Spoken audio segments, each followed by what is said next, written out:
Class 9th का chapter 4 है linear equation in two variable.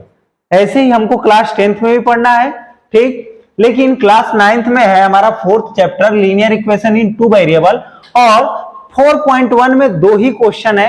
बहुत ही इजी है, अगर आप अभी से समझ लेते हो तो 10th में आपको प्रॉब्लम नहीं होगी, लेकिन अगर नहीं समझोगे तो दिक्कत होने वाली है। बहुत ही इजी है अभी अगर समझ लेते हो तो। जैसे पहला क्वेश्चन है, पहले समझो linear equation in two variable का मतलब क्या है। लीनियर इक्वेशन किसे कहते हैं? जिसपे जिनके वेरिएबल्स पे पावर क्या हो, 1 हो, इसीलिए वो क्या कहलाते हैं? लीनियर इक्वेशन, ठीक। अब इसमें टू वेरिएबल आ रहे हैं, मतलब ए से जेड तक में से कोई भी दो लेटर आएंगे, इसीलिए उसको क्या बोला गया है? Linear equation in two variable. Basic जो linear equation in two variable का फॉर्म होता है वो क्या होता है, देखना ध्यान से। Basic linear equation in two variable का जो फॉर्म होता है वो क्या होता है? ax plus B Y plus C equal to 0। ये हमारा बेसिक है linear equation in two variable का। ए जो है पहले वाले वेरिएबल का कोफिशिएंट है, बी जो है दूसरे वाले वेरिएबल का कांस्टेंट कोफिशिएंट है और सी जो है ऑलरेडी कांस्टेंट नंबर ही है, ठीक ना। अब समझना, वेरिएबल क्या है? एक्स और वाई। ए बी सी नहीं है, ए बी सी की जगह पे कुछ ना कुछ नंबर रहेगा, कोई ना कोई नंबर रहेगा। अब कंफ्यूज ना होना कि सर ए भी तो ए बी सी डी ही अल्फाबेट ही है तो ये भी वेरिएबल नहीं। जो हमको इक्वेशन होगा, हमारा चैप्टर का नाम है linear equation in two variable, तो जो लीनियर इक्वेशन होगा टू वेरिएबल का, उसमें वेरिएबल क्या होगा? एक्स वाई, या दूसरा कुछ भी आ सकता है, लेकिन उनके साथ जो रहेगा ना, जैसे पहले वाले वेरिएबल के साथ जो नंबर रहेगा वो पहले वाले वेरिएबल का कोफिशिएंट होगा, दूसरे वाले वेरिएबल के साथ जो नंबर होगा वो दूसरे वाले वेरिएबल का कोफिशिएंट होगा, और एक सी क्या होता है? Constant number. मैं समझाऊंगा। पहला क्वेश्चन बहुत ही इजी है। सेकेंड वाले क्वेश्चन में इसकी जरूरत पड़ेगी, जो हमारा basic linear equation in two variable का इक्वेशन है उसकी, ठीक। देखो कैसे, अभी मैं समझा रहा हूं। पहला जो क्वेश्चन है बेटा ध्यान से देखना, क्या है कि the cost of a notebook is twice the cost of pen. एक एक स्टेप पढ़ना और समझना, एक एक स्टेप पढ़ना और समझना। क्या बोला है कि जो कॉस्ट ऑफ नोटबुक है वो क्या है? ट्वाइस है। किसके? पेन के। मतलब एक पेन का जो कॉस्ट है उसका डबल है। ट्वाइस का मतलब डबल है। किसका कॉस्ट? नोटबुक का, ठीक। लेकिन आगे क्या बोला है कि write a linear equation in two variable to represent this statement. इसी स्टेटमेंट को, पहले वाले लाइन में जो स्टेटमेंट है उसको linear equation in two variable में रिप्रेजेंट करना है। मतलब ना हमको नोटबुक का कॉस्ट पता है ना पेन का कॉस्ट पता है, लेकिन कंडीशन एक बार थोड़ा सा ब्रैकेट में दिया हुआ है हिंट के तौर पे। क्या दिया है कि take the cost of notebook को क्या मान लिया? एक्स, और पेन को कॉस्ट को क्या मान लिया? वाई। तो मान लेना है। पहले देखो सॉल्यूशन कैसे करेंगे, ध्यान देना। हमको हिंट तो दे ही दिया है। क्या मानेंगे कि लेट द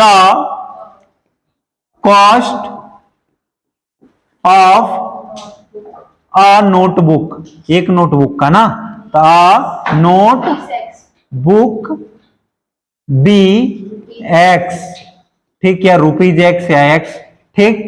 या फिर क्या मानेंगे?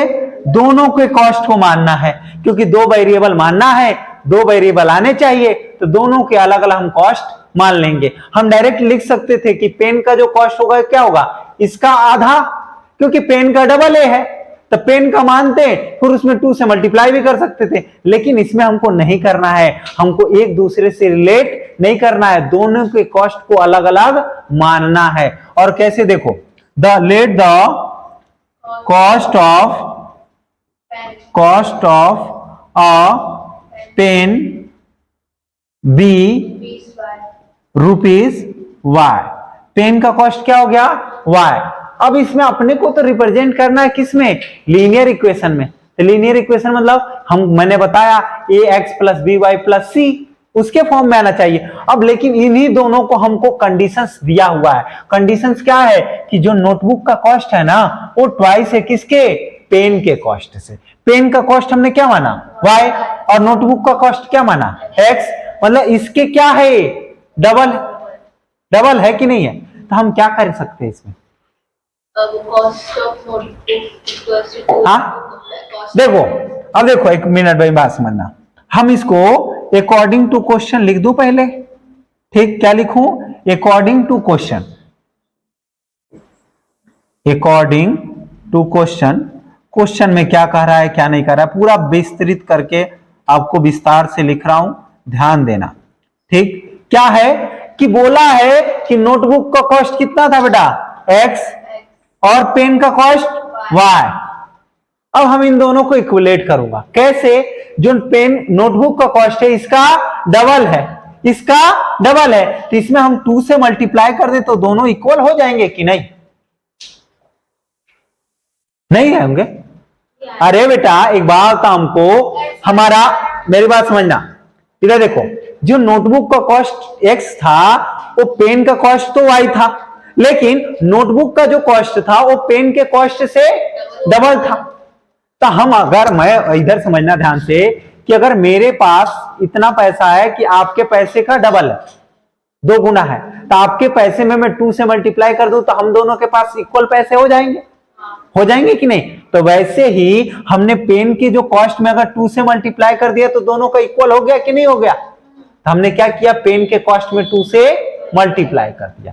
अब यहां पे 2 इंटू वाई लिखूं या 2y लिखूं, बात तो एक ही है, क्योंकि 2 इंटू वाई करूंगा तो 2y ही होगा, और इसीलिए x इक्वल टू क्या हो जाएगा? 2y। लेकिन हमारा ये लीनियर इक्वेशन नहीं है। लीनियर इक्वेशन बनाने के लिए यही साइड में देखना, ये 2y को कहां लाऊंगा? Left side. तो x माइनस का हो जाएगा 2y इक्वल टू 0। ये क्या है? लीनियर इक्वेशन इन 2 वेरिएबल। कहोगे कि सर इसमें कांस्टेंट नंबर नहीं है, तो मन करे तो तुम यहां पे प्लस का ऐसे लिख सकते हो, x minus 2y plus 0 equal to 0, तुम्हारी इच्छा। समझ आ रहा है? और यही क्या हो गया? लीनियर इक्वेशन इन 2 वेरिएबल में हमने रिप्रेजेंट कर दिया जो हमको यहां पे स्टेटमेंट दिया हुआ था, ठीक? क्वेश्चन अगर समझ में आ गया हो, वीडियो को लाइक कर दे, चैनल को सब्सक्राइब कर दे, शेयर कर देंगे तो और अच्छी बात है। धन्यवाद।